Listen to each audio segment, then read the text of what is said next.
नमस्कार दोस्तों, आपका स्वागत है हमारे YouTube चैनल व्रत कथा और कहानियाँ में। दोस्तों, आज हम आपके सामने लेकर प्रस्तुत हैं महाशिवरात्रि त्योहार की व्रत कथा। तो चलिए सुनते हैं। पूर्व काल में चित्रभानु नाम का एक शिकारी था। जानवरों की हत्या करके वह अपने परिवार को पालता था। वह एक साहूकार का कर्जदार था, लेकिन उसका ऋण समय पर ना चुका सका। क्रोधित साहूकार ने शिकारी को एक शिव मठ में बंदी बना लिया। संयोग से उस दिन शिवरात्रि थी। शिकारी ध्यानमग्न होकर शिव संबंधी धार्मिक बातें सुनता रहा। चतुर्दशी को उसने शिवरात्रि की कथा भी सुनी। शाम होते ही साहूकार ने उसे अपने पास बुलाया और ऋण चुकाने के संबंध में बात की। शिकारी अगले दिन सारा ऋण लौटा देने का वचन देकर बंधन से छूट गया। अपनी दिनचर्या की भांति वह जंगल में शिकार के लिए निकला, लेकिन दिन भर बंदी गृह में रहने के कारण वह भूख प्यास से व्याकुल हो गया था। शिकार खोजते हुए वह बहुत दूर निकल गया। जब अंधकार हो गया तो उसने विचार किया कि रात जंगल में ही बितानी पड़ेगी। वह वन में एक तालाब के किनारे एक बेल के पेड़ पर चढ़कर रात बिताने के लिए इंतजार करने लगा। बिल्व वृक्ष के नीचे एक शिवलिंग था, जो बिल्व पत्रों से ढका हुआ था। शिकारी को इसका पता न चला। पड़ाव बनाते समय उसने जो टहनियां तोड़ी, वो संयोग से शिवलिंग पर गिरती चली गईं। इस प्रकार दिन भर भूखे प्यासे शिकारी का व्रत भी हो गया और शिवलिंग पर बिल्व पत्र भी चढ़ गए। एक प्रहर रात्रि बीत जाने पर एक गर्भिणी हिरणी तालाब पर पानी पीने पहुंची। शिकारी ने धनुष पर तीर चढ़ाकर ज्यों ही प्रत्यंचा खींची, हिरणी बोली, मैं गर्भिणी हूँ, शीघ्र ही प्रसव करूंगी। तुम एक साथ दो जीवों की हत्या करोगे, जो ठीक नहीं है। मैं बच्चे को जन्म देकर शीघ्र ही तुम्हारे समक्ष प्रस्तुत हो जाऊंगी, तब मार लेना। शिकारी ने प्रत्यंचा ढीली कर दी और हिरणी जंगली झाड़ियों में लुप्त हो गई। प्रत्यंचा चढ़ाने और ढीली करने के वक्त कुछ बिल्व पत्र अनायास ही टूटकर शिवलिंग पर गिर गए। इस प्रकार उससे अनजाने में ही प्रथम प्रहर का पूजन भी संपन्न हो गया।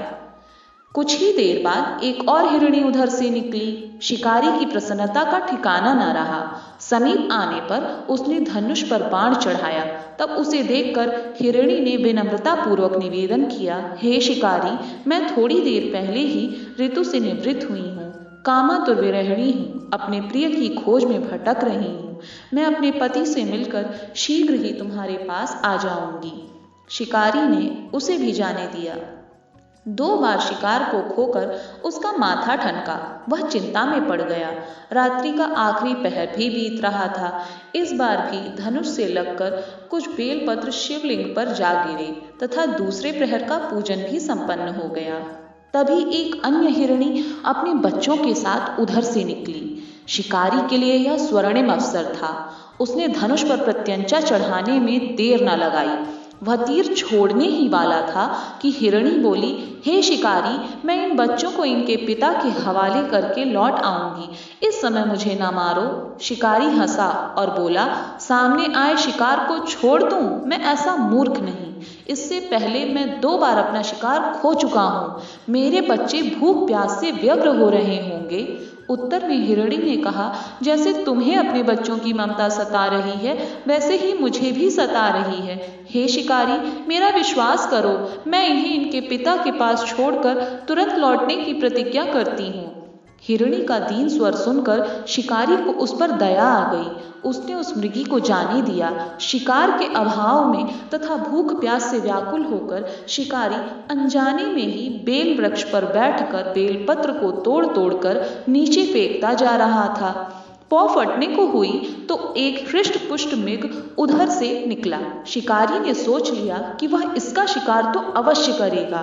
शिकारी की तनी प्रत्यंचा देखकर मृग विनीत स्वर में बोला, हे शिकारी, यदि तुमने मुझसे पूर्व आने वाली 3 मृगियों और छोटे छोटे बच्चों को मार डाला है, तो मुझे भी मारने में विलंब ना करो, ताकि मुझे उनके वियोग में एक क्षण भी दुख न सहना पड़े।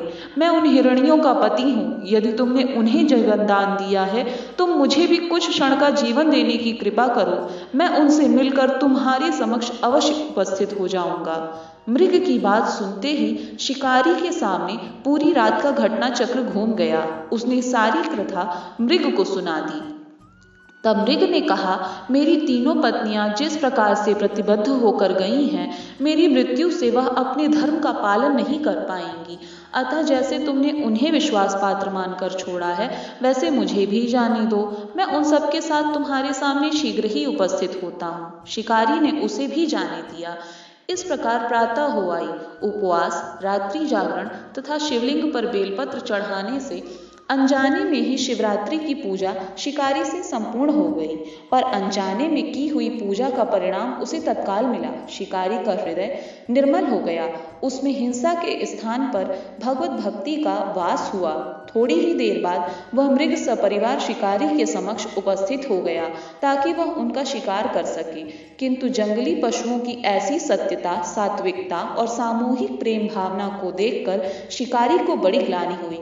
उसने मृग परिवार को जीवन दान दे दिया। अनजाने में शिवरात्रि के व्रत का पालन करने पर भी शिकारी को मोक्ष की प्राप्ति हुई। जब मृत्यु काल में यमदूत उसके जीव को लेने आए तो शिवगणों ने उन्हें वापस भेज दिया और शिकारी को शिवलोक ले गए।